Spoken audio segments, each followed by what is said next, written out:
My next guest runs pension money for the Davie, Florida Police Department, the Sheet Metal Workers Local Chapter 17, and a host of others. One of his funds has a one-year total return of 33%. I'm talking about Philip Tasho, the CEO and Chief Investment Officer of Tamro Capital Partners, who joins me now from our bureau in Washington. Sir, welcome to Bloomberg's Bottom Line. Thanks so much for joining us today. Great being here. Sir, as I mentioned, Morningstar gives your Aston Tamro Small Cap Fund a 5-star rating and calls it a hidden gem. Exactly what is your stock picking criteria? Well, there are several criteria. One is our investment philosophy, and here we're looking for companies that have a competitive advantage that we believe is sustainable over time. And here we're looking at a company's differentiated product or service offering, experienced management team, and lastly, flexible financials. But importantly, what makes a great company a great investment is the price you pay for it. So we're very sensitive on the valuation of the underlying security before we take a position. Sir, how did domestic small caps perform in 2010 versus, say, I guess the Russell 2000 index? I think the Russell 2000 was up around roughly 27%. So I think we bested that index by roughly 600 or 700 basis points. Were the domestic small caps then, were they able to keep pace at least with the global developed and emerging market indices that a lot of people have been keeping their eyes on as of late? What's really funny, the best returns on a global basis were in our own backyard. Small cap stocks really led the charge this last year in terms of total return. Sir, why do you suppose that is? Are people at least paying a little bit more attention in terms of valuations of the small caps? Is that what now is putting them over the top? Valuations at the beginning of 2010 were very attractive, and then you had very good execution. So the fundamentals continued to improve. In addition to sentiment, both in terms of monetary policy and fiscal policy, really started to improve, we say by inches, which is why it kind of crept up to us. And before you knew it, come the end of the year, you had a terrific year. Did that changing monetary and fiscal policy landscape help or hurt the small caps then? Oh, it definitely helped them.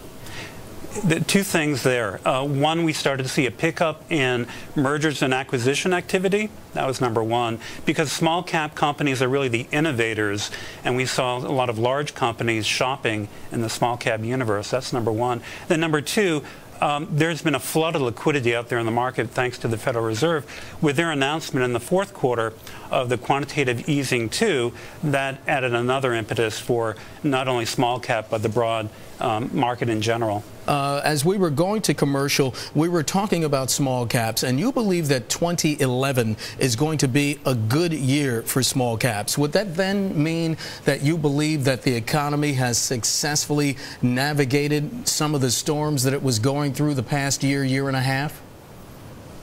I think we're still in a recovery phase, but I think we're on the cusp of the expansion phase. So I think a lot of the issues that were confounding us in 2010 seem to be finding a solution in 2011. And what might some of those issues be? Well, the biggest concern for investors was taxes. We got that resolved, at least near term. Regulation, I mean, that's been an issue out there too. And importantly, if the government in Washington focuses on cost cutting, that's even more good news for investors too. So we think that... I'm sorry, sir, go ahead. No, I mean, I think those are some of the uncertainties that are confronting investors and business people, because they're the ones who make the decisions to spend and hire. But aren't investors still a little bit hesitant when it comes to equities? You know, 2008 was the third worst market ever. So there is going to be a very long time before you get that comfort level for investors, both individuals, even institutions feeling comfortable coming back into the market. That's why it's still an opportunity here. We think that the improvement is there, and it will manifest itself in the coming quarters. Mr. Tasho, let's get to some small cap picks. Let's start with Athena Health. The ticker is ATHN. Why do you like this? Well, the major trend in healthcare is to the efficient administration of healthcare. And so Athena Health is really on the cutting edge. They focus on physician practices and its revenue cycle management. And what is that? It's simply reimbursement and paying your bills. It's very difficult. It's very complex. There are uniqueness in terms of the state level requirements and for the insurance companies. So this helps facilitate and reduce errors and make sure the money goes where it needs to go. Also, electronic health records is an important component also, and that's going to be a benefit from the stimulus package that Congress passed last year. And also in the Healthcare Sector Advisory Board, ticker ABCO, providing research and analysis to the healthcare industry like IT strategy. That's correct. It's like they develop and publish a host of research articles that will benefit the entire healthcare industry. And so it's a great way to focus on best practices within that industry. 90% of what they focus on is really in the healthcare area. Here's an interesting one. Harman International Industries, ticker HAR, designing, manufacturing, and marketing audio and electronic systems. Why do you like this one? They are the leader here. Infotainment is really important. People are in their cars for quite a while, and they want to be amused, not just by the traffic, but what they're listening to. So they're the leader in that area. This is a restructuring. It's a laggard. It's one of the fundamental categories we also focus on. They brought in new management from the Swedish company ABB to help to increase the efficiency of their offering on a global basis. All right. One of the other small caps you like is Acme Packet, ticker APKT. Let's get to some large caps, if we can, in our last couple of minutes. You like Jpmorgan Chase, Google, and Johnson Controls. Let's start with Jpmorgan Chase. You know, we have three fundamental categories. Leaders, laggards, and innovators. And Jpmorgan is definitely a leader.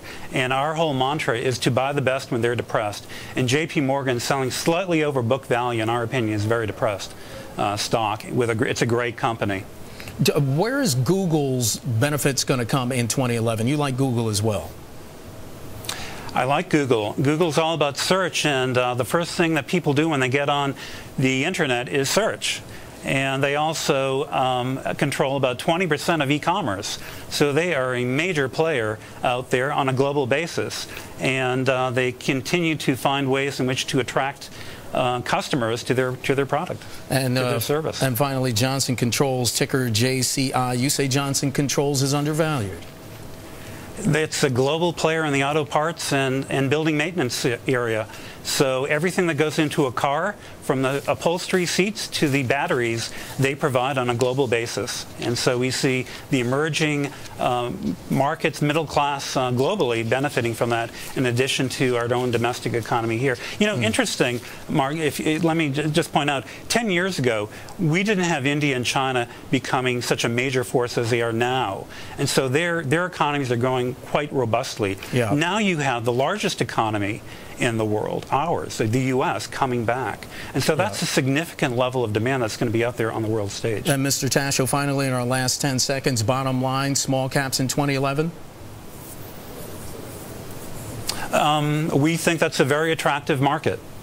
But again, we think the baton could very well be passed on to the large cap area. We think large caps have been ignored for 10 years. They're underinvested.